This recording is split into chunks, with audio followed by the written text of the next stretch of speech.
Well, I think we're off to a decent start. We've improved through the first 5 games.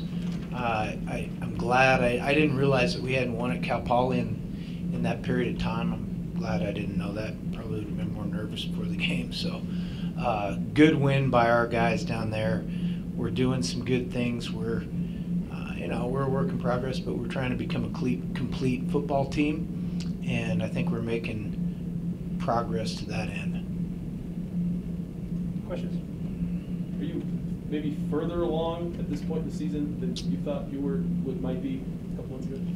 I don't know, Sean. I didn't really have a bunch of preconceived notions.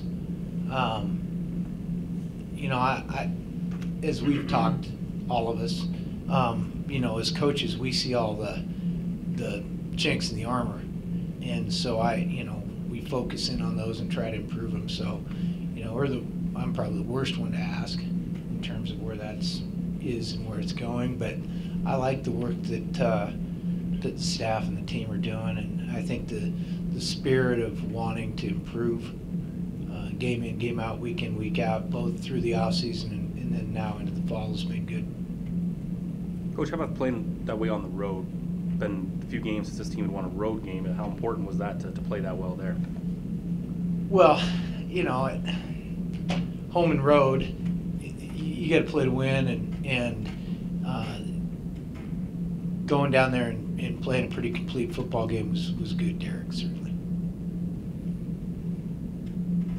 Coach, you guys made 3 stops out of 5 fourth down attempts that they had, especially against a triple option team that's going to get their yards on the ground. How big was that to be able to step up in those big fourth down situations? Well, it was huge. I mean, they're essentially turnovers or takeaways. They're going into the week, they're going to be going for it some on fourth down, especially when they're in plus territory.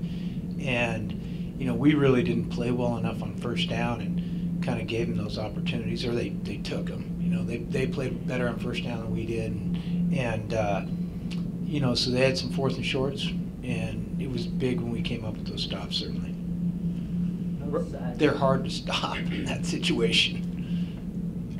No sacks allowed this week. The running game's been kind of racking up yards the last couple of weeks. It's easy to say that the offensive line's improving, but what's been the biggest specific improvement you've seen from them from the start of the season? Well, it's tight ends too. They're included in that group, and they're probably blocking a little better. They're a little better targeted. I think they're a little more sure of themselves, so they're playing a little faster. And when you play faster and you're more assured, you're probably going to play a little bit better. They've done some good things the last couple of weeks. We're a long way to go, but they've done a good job. What have you thought about the emergence of Matt Renzel in tight end in particular? Let me get a little deeper into it there. Yeah, Matt's doing a good job. He's a freshman, and that shows. But for a freshman, he's doing an exceptional job, I would say. And I think before he's done at Montana, he'll be a really, really fine tight end for us. Coach, what effect do you think that Dalton rushing for over 200 yards last week had on the run game opening up, from the running backs, I guess I should say, this week? It's option football, and it's not triple option, but it's option football, and so they have to account for it. So in theory, that's why people do it, is to try to create some space, and I think that's happened, certainly. Portland State, their record is what it has been for the last couple of years. When you look at them on tape, what stands out? Oh, there's a couple things. One, with Bruce being there, they're always going to find a way to run it. They're going to try to control the game with their rush offense. They'll use multiple personnel groups.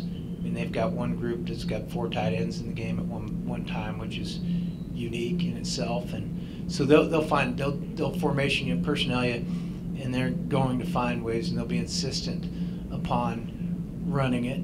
And then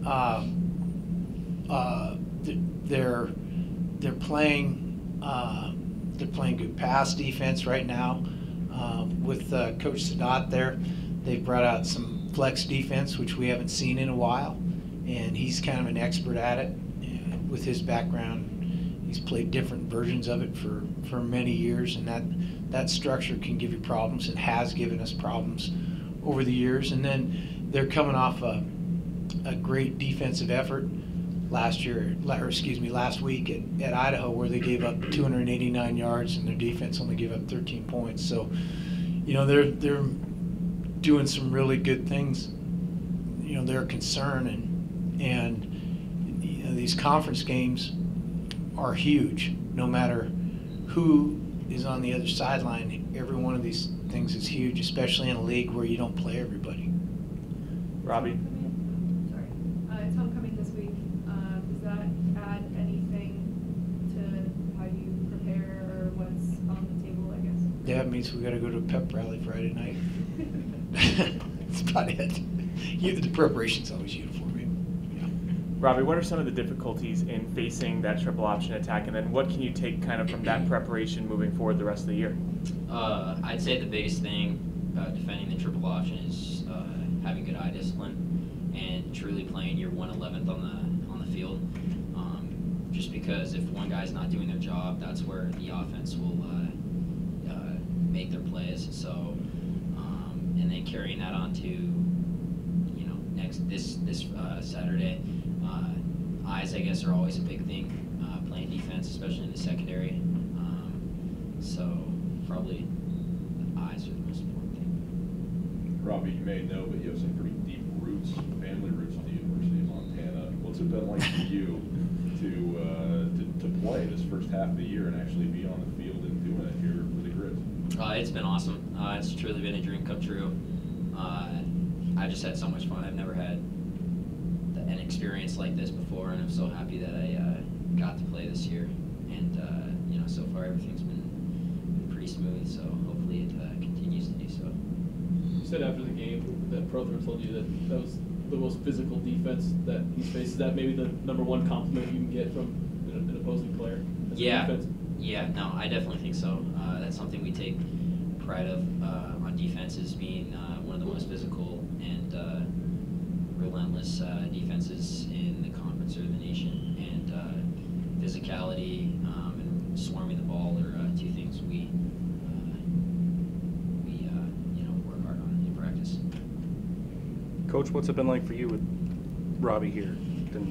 That's dynamic. It's been fun, for the entire family. It's been great being home. So having him in the locker room's been enjoyable.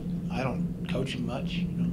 That falls on some other guys, and they're bringing him along well. So it's been good, and it's been fun to watch him grow along with our football team. Coach, Portland State seems to do quite a bit of pre-snap deception, especially defensively. What goes into the preparation, just sort of philosophically, for that aspect of what they do?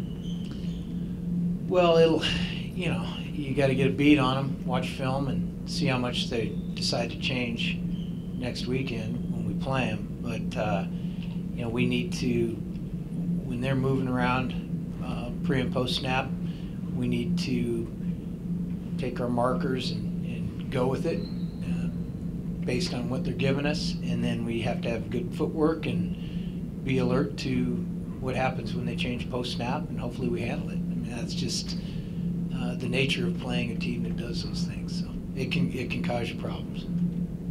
Sammy, your role on the team has gotten bigger this year. What's your mindset going into as your role for this team this year?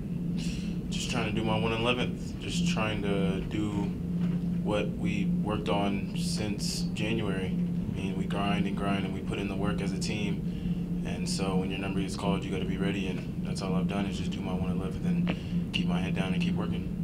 Offensively, it seems like you guys are starting to roll a little bit. I guess, do you feel that momentum, and do you feel more comfortable as an offense as a whole right now? Most definitely you feel the momentum, but I feel like it just makes us more hungry. I mean, every time.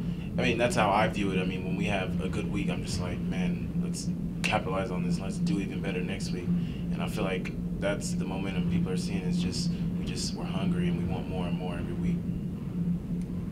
Coach, another Player of the Week award for Dante, the Monday Dante Player of the Week award. What is he bringing to this team right now that maybe is contagious to everybody else too? Well, there's a couple things that he does, and the first thing is he's playing hard. He's a fierce player, and he doesn't take a play off, and that's contagious. I think we've got a few guys on our defense that are playing that way, and that number grows week to week. And when it's his play to make, he's making it. He's not missing much, and so that's what great players do. They take advantage of opportunity, and good for him. And when we have people winning game balls and winning player of the week, then that means we're doing things right. And it's nice to have guys recognized. But as he said when he's been here, it takes 11 guys to do it, and he's doing his 1/11th very well. Sam, another long touchdown this week. What happened on that play? Dalton stayed back there for a while. Had you broken off your route by then? No, I actually just carried through my route because I saw space, and I was just like, man, I mean, if he finds me, he finds me, but I'm just keep running across, and he ended up seeing me, and I got the ball and took it to the end zone. Yeah, what's the competition like among the wide receivers? You got the 4 established guys, you got Griz getting touches now. What's that like in that room? I wouldn't really call it competition. I mean, I guess you could say it's friendly competition, but I'd say it's just like we're happy for anybody. I mean, we want the team to eat. This isn't about a me. In our room, we have a team unit, me being last. So it's all about the team, and it's about our group as a unit, and then you can talk about me at the end. But I mean, as a group, when any of us gets a touchdown, and that's the tight ends included because they score passing touchdowns as well, just like us. They block. I mean, we're just trying to eat as a team, and that's all we care about in our receiver room. It's just the team success. Coach, when you're able to put out like a Gabe Solster and a Jerry together at one time, and then another time go 3 tight ends and things like that, how effective can that be as a coach if you're trying to prepare for all those different formations and personnel? How hard can that be? One of the things that good offenses do is they make defenses adjust to them. Just line up one group and 1 or 2 formations. That's easy to line up and play on defense. So the more multiple we can be, personnel-wise, formationally, the more difficult it is on defenses to game plan. And I think that the last couple weeks we've shaken the tree a little bit, and a few new formations and groups have fallen out, and it's been hard on those teams we played. A couple more. That it? Thanks, everybody. Nice job, guys. Good. See you, man. Thanks. Sir? Thanks.